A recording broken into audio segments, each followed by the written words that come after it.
वो जब याद आए, बहुत याद आए, शिक्षक नौकरी में भर्ती कराए, 3 महीना से सैलरी ना आए, वो जब याद आए। नमस्कार साथियों, किसकी बात हम कर रहे हैं आप लोग बहुत अच्छी तरीके से समझ गए होंगे कि किसकी कमी खल रही है शिक्षा विभाग में। चाहे वो शिक्षक बहाली की प्रक्रिया को लेकर के बार बार घोषणा करना कि TRE 3 होगा, TRE 4 होगा, TRE 5 होगा। वो अभी रहते तो इस साल के अंत तक TRE 6 करा लेते। काहे कि जो बोलते थे वो करते थे, अब वो इतना ही नहीं करवाते थे। सरकार अलग लेटर निकाल रहा है, अधिकारी खुद जो शिक्षा विभाग के थे वो खुद लेटर निकालते थे, अपने पद का पूरा महत्व समझते थे और सदुपयोग करते थे। लेकिन 3 महीना से बहुत कमी खल रहा है, खास करके हर चीज़ में कुछ में शिक्षक का भी दर्द निकल रहा है कि आहा हमारे शिक्षा विभाग में ऐसे महान लोग थे जो नहीं हैं, नए जो आए हैं उनका उस हिसाब से नहीं चल रहा है। बिहार है, कहे कि भैया बिहार को जो ज़मीनी तरीके से परख लेगा वही बिहार को बदलने का प्रयास कर सकता है। बिहार सबसे संभलने वाला नहीं है। ये बिहार वही है जहाँ पे स्कूलों में मवेशी बांधा जाता था। क्या कोई स्कूल कैसा आया है ना जी? स्कूल में शिक्षक सब सप्ताह में 1 दिन हाजिरी बना लिए, 1 सप्ताह का, महीनों का बना लेते थे, दिल्ली बम्बई पटना घूमते थे।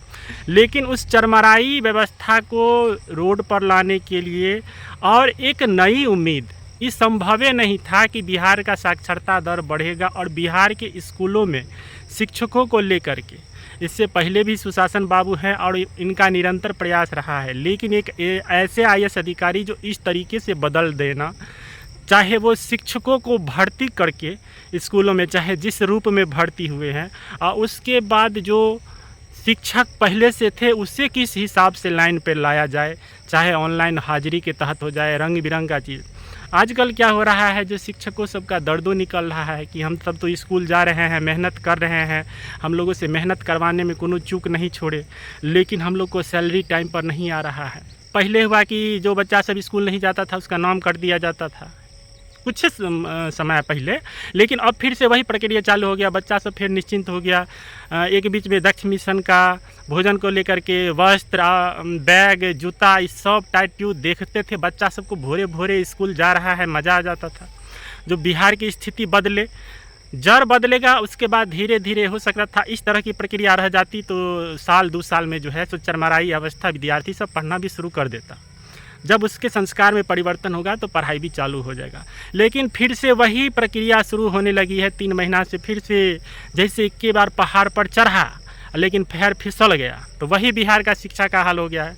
एकदम जोर लगा के चढ़ा लेकिन अब पैर फिसल गया है, धीरे धीरे फिर वही अवस्था पर आ रहा है। शिक्षक सब में भी निश्चिंतता आ रही है, क्या है कि जिस फोर्स से कार्य कराया जाता था उस हिसाब से कार्य नहीं हो रहा है। चाहे अब मान लीजिए उनको सैलरी नहीं मिलेगा तो क्या उमंग उत्साह रहेगा। टाइम पर सैलरी आता था तो उमंग उत्साह रहता है, तो चलो नई मेहनत करते हैं जी जान। यहाँ तक तो देखबे करते थे, नाव और पुलिया सब पार कर के शिक्षक सब विद्यालय पहुँचा है। वो भी इस बार के इस हिसाब से रिकॉर्ड बना है। शिक्षक सब, महिलाएं सब स्कूल पहुंच रही है। और जो भी काम होता है कहीं ना कहीं राजनीति के लिए होता है। राजनीति में भी उथल पुथल मचा हुआ है। काहे कि जब ये गठबंधन चाहे केंद्र में हो चाहे राज्य में हो, गठबंधन का सरकार बनता है तो सत्यानाश हो जाता है वहाँ की हर चीज़ों से। अब सरकारें बचाने में लोगों का ध्यान रहेगा, हमारा विधायक ना टूटे, हमारा सांसद ना टूटे, तो उस जगह का क्या विकास होगा। क्या अधिकारियों को डायरेक्शन दिया जाएगा कि साहब तो अपने में व्यस्त है, बचाओ रे हमको, कैसे करके सरकार बचाते हैं।